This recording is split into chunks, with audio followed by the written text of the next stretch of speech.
یہ کہتے ہیں کہ ہمارے مجتہدین اختلاف بہت ہوتا ہے. ارے تو جن چیزوں میں اتفاق ہے وہ کون سا قوم مان لیتی؟ مجتہدین کا اختلاف اگر نیک نیتی کے ساتھ سوال کیا جا رہا.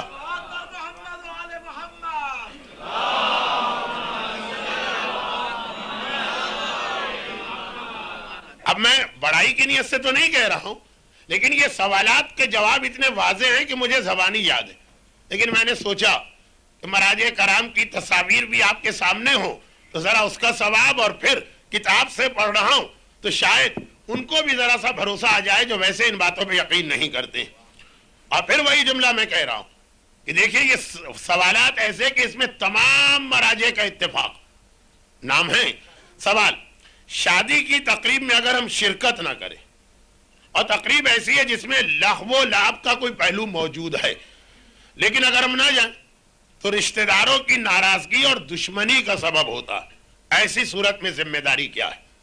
جواب: آیت اللہ العظمہ آغا خامنہئی: حرام تقریبات میں شرکت کرنا بہر صورت جائز نہیں، اور نہی عن المنکر سب پر واجب ہے. آیت اللہ العظمہ آغا بہجت: اس قسم کے بہانے حرام الہی کو حلال نہیں کر سکتے ہیں. آیت اللہ العظمہ آغا صافی گلپا ایگانی: معصیت کی تقریبات میں شرکت کرنا جائز نہیں. آیت اللہ العظمہ آغا ناصر مکارم شیرازی: اگر ان لوگوں کو نہی عن المنکر کرنے کی طاقت نہیں ہے تو شرکت کرنے کی اجازت نہیں. آیت اللہ العظمہ شیخ جواد تبریزی: شرکت کر سکتے ہیں، لیکن جیسے ہی کوئی لغو و لعب شروع ہو جائے تو انہیں منع کریں، اور اگر آپ کی بات نہ سنی جائے تو فوراً اس تقریب سے چلے جائیں. انشاءاللہ آپ کو اس کا اجر ملے گا. آنے کا اجر کم ہے، جانے کا اجر زیادہ ہے.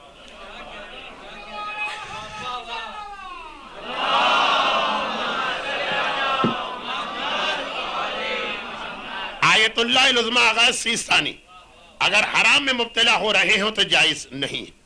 سوال نمبر 2: شادی یا کوئی بھی تقریب، کیونکہ میں اکثر اس میں برتھ ڈے پارٹی کا بھی حوالہ اسی لیے دیتا ہوں، شادی یا کوئی بھی تقریب میں شرکت کرنے کا حکم کیا ہے جہاں پہ محرم و نامحرم مکس گیدرنگ کے عالم میں بیٹھے، اور کیا والدین کا اپنے بچوں کو اجازت دینا کیا حکم رکھتا ہے؟ آیت اللہ بہجت: حرام یا مفسدے پر مشتمل ہونے کی صورت میں اجتناب کیا جائے، مرد اور عورت کا میل جول کسی حالت میں جائز نہیں. آغا صافی گلپائے گانی: حرام ہے، شرکت حرام ہے. آغا آیت اللہ سیستانی: اگر تقریب اس طرح کی ہے کہ جس میں مفسدہ یا گناہ میں مرتکب ہونے کا خطرہ، مرتکب نہیں ہو رہے، خالی خطرہ، جائز نہیں ہے. آیت اللہ فاضل لنکرانی: جائز نہیں ہے، اور بچوں کو بھی منع کرنا واجب ہے. آیت اللہ تبریزی شیخ جواد تبریزی: زعیم حوزہ علمیہ قم مقدسہ: اگر مرد اور عورت کا اس طرح مکس گیدرنگ کے ساتھ مل جول کسی حرام کے ارتکاب کا سبب بنے، یا ذرا سی لذت یا شہوت پیدا ہونے کا امکان ہو تو جائز نہیں. والدین کو چاہیے کہ اپنے بچوں کو منع کریں کہ اس طرح کی تقریبات میں شرکت نہ کریں. آیت اللہ مکارم شیرازی: سوال میں جو تقریب پوچھی گئی یہ اسلامی تقریب نہیں ہے، بلکہ اس سے گناہ میں آلودہ ہونے کا سبب ہو رہا ہے، اس لیے اس میں شرکت کرنا حرام ہے.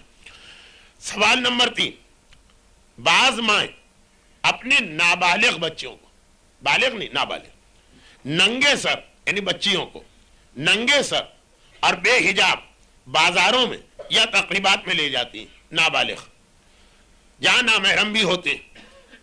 آپ سے گزارش یہ ہے کہ اس سلسلے میں حکم اسلامی بتائیے. آیت اللہ فاضل لنکرانی: ماں باپ کے لیے واجب ہے کہ اپنے بچوں کو اسلامی آداب اور شرعی ذمہ داریوں سے آشنا کرائیں. چنانچہ ان موارد میں یعنی مارکیٹ، بازار، تقریبات اگر کوئی فساد کا سبب ہے یا شہوت پیدا ہونے کا امکان ہے تو اگرچہ لڑکی ناسمجھ بھی ہے تو اس کو پردہ کرانا واجب ہے تاکہ معاشرہ بے راہ روی اور گناہوں میں ملوث نہ ہو. آغا سیستانی: نابالغ لڑکی پہ پردہ واجب نہیں، لیکن ماں باپ کے لیے ضروری کہ اپنے نابالغ بچوں کو بھی اسلامی آداب کا عادی بنائیں اور ان کی صحیح شرعی تربیت کی کوشش کریں. آغائے بہجت، والدین کی ذمہ داری ہے کہ اپنے بچوں کو شرعی ذمہ داریوں کی مشق نابالغ ہونے ہی کے زمانے میں کرائیں۔ آغائے مکارم شیرازی، ماں باپ پہ لازم ہے کہ اپنے بچوں کو بچپن ہی سے اسلامی مسائل سے آشنا کروائیں۔ آیت اللہ شیخ جواد تبریزی، نابالغ لڑکیوں پر پردہ تو واجب نہیں، لیکن والدین کی ذمہ داری ہے کہ وہ اپنی لڑکیوں کو اسلامی حجاب کا عادی بنائیں اور لڑکوں کو اسلامی احکام کی تربیت دیں۔ آیت اللہ صافی گل پائے گانی، یہ کام صحیح نہیں۔ والدین کو ہوشیار رہنا چاہیے کہ وہ اپنی چھوٹی بچیوں کو نامحرم سے دور رکھیں، پردہ کرنے کی عادت پیدا کریں، اور اگر اس کام میں سستی کرے، اور بچی بہت بڑی شخصیت ہے آیت اللہ صافی گل پائے گانی کی، اور اس کام میں سستی کرے اور بچی نامحرم کے سامنے اسی لیے آنے جانے لگے تو لڑکی کے گناہ میں والدین بھی شریک ہیں۔ سوال نمبر 4 اور فی الحال آخری سوال، کہ بعض لوگوں کا یہ نظریہ، ایک سوال پوچھا جا رہا ہے کہ کچھ گناہ ایسے جس میں ڈبل عذاب ملتا ہے۔ اب یہ سوال پوچھا جا رہا ہے کہ بعض لوگوں کا نظریہ یہ ہے کہ کچھ ایسے گناہ جو خود حرام ہونے کے ساتھ ساتھ کیونکہ معاشرے کو خراب کرنے کا سبب بن رہے، لہذا یہ ایک اور گناہ شمار ہوتا، مثلا عورت کا بے پردہ لوگوں کے سامنے آنا، گاڑی میں گانے کی کیسٹ چلانا، شادی کی تقریب لہو و لعب کے انداز میں سجانا، یہ سارے خود تو ہیں حرام۔ اب سوال کرنے والا کہہ رہا ہے کہ ہمارے ہاں کچھ ایسے لوگ پیدا ہو گئے جو کہتے ہیں کہ یہ ایک گناہ نہیں ہے، یہ 2 گناہ، ڈبل گناہ، کیونکہ یہ حرام ہونے کے ساتھ ساتھ معاشرے میں گناہ پھیلانے کا سبب بن رہے ہیں۔ بتائیے کہ نظریہ صحیح ہے کہ غلط؟ آیت اللہ سیستانی فرماتے ہیں یہ عقیدہ اور نظریہ بالکل صحیح ہے۔ آیت اللہ تبریزی، فرض سوال میں جتنے گناہ ذکر کیے گئے ہیں وہ 2 گناہ شمار ہوں گے، ایک خود گناہ کو انجام دینا، دوسرا لوگوں کے سامنے اس کو پھیلا کے گناہوں کی ترغیب دینا۔ آیت اللہ فاضل لنکرانی، جی ہاں یہ نظریہ صحیح ہے اور یہ سخت ترین اور بدترین گناہ۔ آیت اللہ بہجت، کھلے عام گناہ کرنا خود ایک اور گناہ تو ہے ہی وہ جو کیا، لیکن ایک اور گناہ۔ آیت اللہ مکارم شیرازی، حرام اعمال کی انجام دہی ایک گناہ اور اس کا کھلے عام مظاہرہ کرنا ایک اور گناہ شمار ہوگا، چنانچہ اس پر عذاب بھی دوگنا ہوگا۔ آیت اللہ صافی گل پائے گانی، شریعت مقدسہ کو پامال کرتے ہوئے گناہ کا مظاہرہ کرنا جو کہ گناہ پھیلانے کا سبب بنتا ہے، اس لیے یہ 2 اعتبار سے نہیں بلکہ امکان ہے کہ کئی اعتبار سے گناہ ہو، اور نتیجتاً اس کی حرمت شدید سے شدید ہوتی چلی جا رہی۔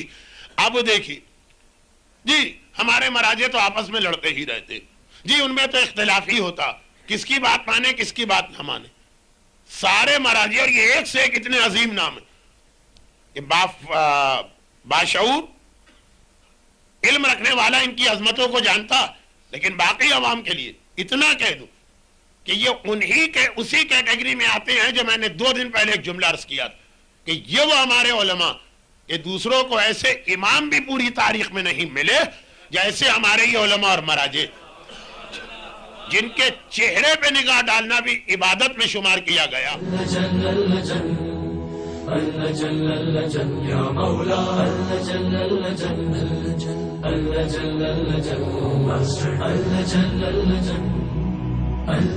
يا صاحب السماء